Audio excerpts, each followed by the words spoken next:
Tete. I serve as the Chief Executive Officer of the Community Cycling Center.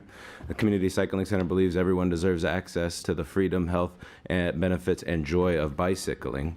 And today, in addition to representing the Community Cycling Center, I'm here before you as co-chair and representative of the Transportation Justice Alliance, or TJA.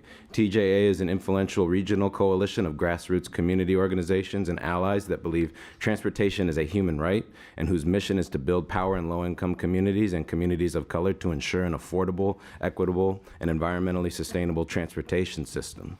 TJA members include racial justice organizations like the Asian Pacific American Network of Oregon, the Center for Intercultural Organizing, the Native American Youth and Family Center, as well as environmental justice organizations like OPAL, or economic justice organizations like the Oregon Food Bank, and Oregon's most effective transportation and land use advocacy groups like 1,000 Friends of Oregon, the Bicycle Transportation Alliance, the Community Cycling Center, and Oregon Walks. I'm here today as a representative of these groups to express our shared concerns over the antagonistic and dysfunctional relationship that currently exists between Trimet management and the Amalgamated Transit Union.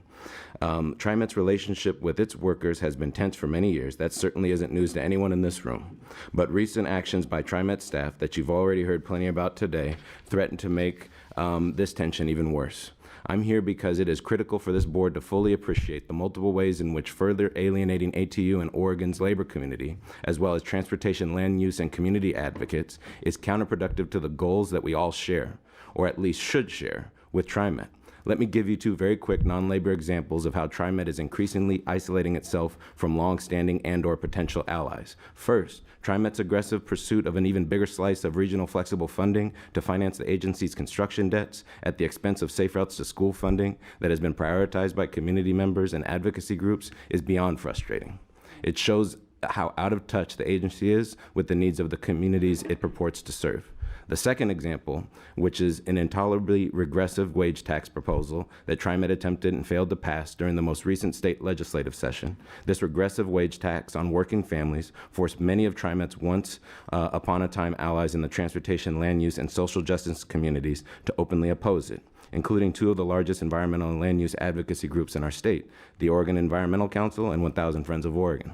Trimet's increasing unilateralism, and I really feel that's the right word for it, with respect to both organized labor and community advocates, is making all of our shared goals harder to identify and achieve. But the broken relationship between Trimet management and its workers creates an additional concern for community advocates like me because of the well-respected, adequately supported, and collaboratively engaged workers that you need that serve as the backbone of the world-class transportation system that we all want for our region.